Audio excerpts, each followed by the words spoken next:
Hello everyone and welcome to my channel. My name is Kalica and today we're going to be doing some Tales from Tech Support. Google Images is showing anime girls instead of our products. I'm a web developer and I had a client whose name is also a woman's name. The client opens a new ticket. When I search for the company name on Google, our products don't show up. I knew immediately that this was going to be something I couldn't help them with, but I waited to discuss it in our next meeting. And I was not prepared for how amusing it was actually going to be. When I do a Google search for the company name, I would expect to get images that are on our website, but instead, it shows a bunch of images of anime girls. I searched the name on Google, switched to images, and sure enough, it was all anime girls. Right, so if I search for company name product type, I do see images of the products on your site, but if you just search for company name, you're going to get results for anything that shares the same name. And since your company name is a person's name, you're going to get a lot of results for things other than your company. How can we improve this?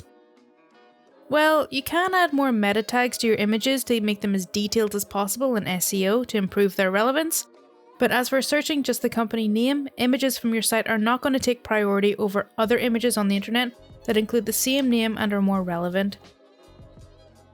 So there's nothing you can do to make our products show up instead of anime girls? Nope, you'd have to talk to Google. We're spending too much on printing. I want accountability. I posted a few stories about Big Boss, so here's another. Big Boss was a chairperson of the university department I worked in. Personally, he was generally nice and could be very generous, but he had a cheap streak when it came to spending on supplies and infrastructure. So one day I get a call from an admin person. Big Boss is upset about how much money we're spending on printing, paper and toner. He thinks there's a lot of waste and we need to cut back. Okay, I ask, how much are we spending? Admin doesn't know, but Big Boss came in early one day, found a stack of pages in the copier and printer out tray and blew a gasket. So can I find out how much we're spending? Turns out it was pretty easy. We bought all of our paper from a single campus source, so it was easy to dig that up.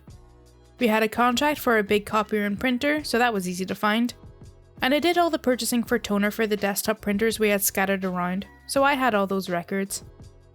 In a couple of hours, I had a year's worth of data and gave it to admin and Big Boss. From this, he instituted a couple of changes.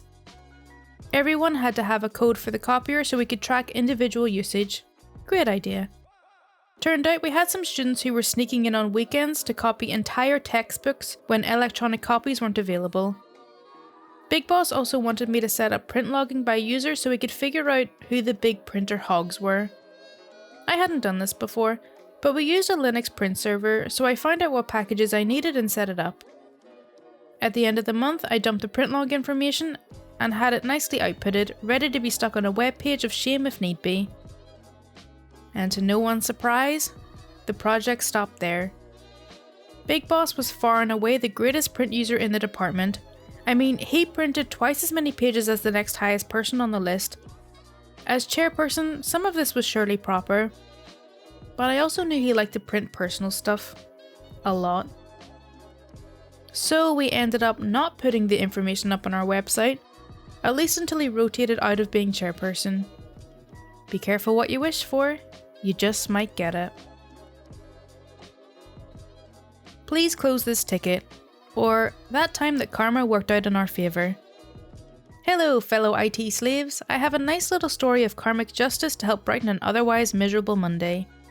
I'm on mobile, but I have no real excuse for anything, so feel free to eviscerate me for any spelling or grammar mistakes to your heart's content. On to the story. We have a new end user that was hired on about 6 weeks ago, and it immediately became clear she was one of those users. I know you have one too. You're probably thinking about them right now. Every day is a new issue. They refuse to actually troubleshoot anything, berates and belittles whenever able, and so on. A general PITA, and the call none of us on the help desk want to be stuck with.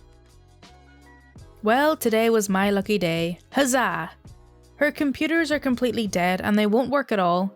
Yes, computers, as in more than one, because she has a laptop and 2 desktops. Right. As usual, getting any real information other than not working is worse than pulling teeth. However, after about 20 minutes, I'm able to piece enough together that it seems that her charger died, which means her laptop battery's drained after being used all morning, as one would expect. Okay, that's an actual issue for a change. Since I'm just a low-key help desk grunt, I can't actually do anything, so that means that our ticket needs to go to the Tier 2 team that can issue new replacement equipment. That went over about as well as a tank over a rope bridge. Not at all. Well, how long is that gonna take? Considering that 75% of us work remote and we happen to both be on opposite sides of the US as a main office, not to mention that I just work the help desk and don't get told crap about equipment inventory, I don't really know.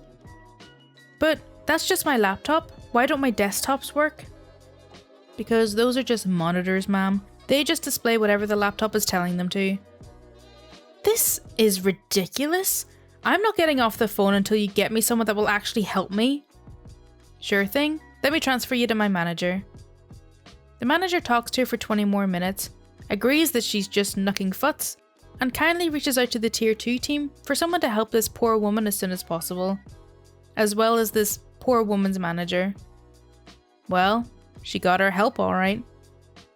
A couple of hours later, as my day is drawing to a close, an interesting termination ticket catches my eye.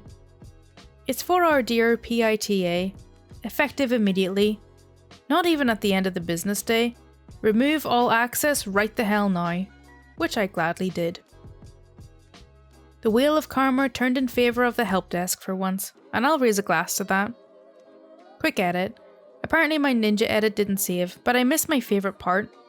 On the original ticket that I had escalated, the user's manager left us a nice little note, and the inspiration for the title of this post. Please close this ticket, as this person is no longer with the company. Thank you for all your help. It's 2 AM, but this printer must be fixed now. This happened to a colleague of mine, hence why it's written partially from a third-person perspective. I used to work for a hospital with an ED, emergency department. The IT department ran from 9 to 5 Monday to Friday, but had someone on call 24/7. On call was only there for urgent issues, such as all IT systems being down. In all 24-hour areas, especially the ED, there was always more computers and printers than needed.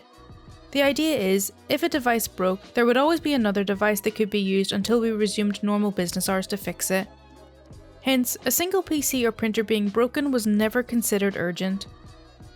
My colleague got a call from an angry doctor at 2 AM. The colour printer in the emergency department flight deck is not printing. After some follow-up questions, it was established it was only the single printer not working. All other printers were working, including another colour printer about 10 meters away from where the doctor was. He lets the doctor know about the policy of single device issues where there's another available are not considered urgent, to log a ticket and it'll be looked at during regular business hours. The doctor doesn't accept this. No, we're very busy. This absolutely must be fixed now. We cannot afford to waste time walking 10 meters to collect our print jobs. This will affect patient safety if this is not resolved now. Usually we're pretty big on not fixing non-urgent issues after hours as we don't want to set the "well you did it last time" precedence. Because this doctor dropped the patient safety phrase, my colleague took a look at it. The issue ended up being a stuck document in the print queue, so he cleared it out. He let the doctor know the issue was fixed, and he still had the print queue up. He could see what was being printed out that was so critical it could affect patient safety if not fixed now. Recipes. As in cooking recipes. That's not a computer. My first IT role was as a help desk technician for a large agricultural company. It involved driving around a lot of different sites to troubleshoot antiquated desktops and printers. It also involved helping a lot of farmer types who can barely even operate a computer. I once received a ticket from an office secretary, we'll call her Nancy, saying the following. My boss Joe said yesterday his computer won't turn on. He's not in the office today. He's semi-retired and only comes in once a week. Can you please come and look at his computer? I have a key to let you into his office. I drive to the site. Nancy lets me into Joe's office. I find a desk with a monitor and a mouse sitting on it. The mouse is plugged into the monitor via USB. The monitor has only one other cable connected. a power cable plugged into the surge protector below the desk. I look around the room to make sure I'm not missing anything, but that's it. That's his whole setup. I go back to Nancy's desk and ask, "Do you know if Joe takes his computer home with him?" She gives me a confused look and says, "No, that's his computer in there. Does he have the wrong one?" It's at this moment I realise that I will have to break the news to this nice woman that the surge protector isn't a computer. I go into full bedside manner mode, a skill I really had to work on for this role.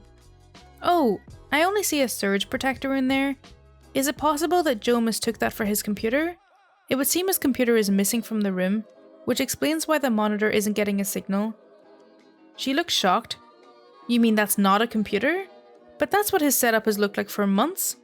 No wonder he's been complaining about it this whole time." After this incident, Joe continued to insist that the surge protector was his computer and that it had worked for him before. It wasn't until we had come into the office and provided a thorough explanation of what a typical computer setup should look like that he conceded and allowed his secretary to purchase him a new one.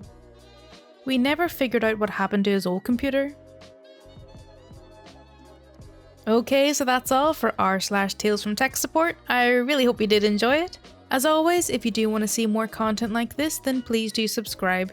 Any support is greatly appreciated. Thank you so much for watching. Bye!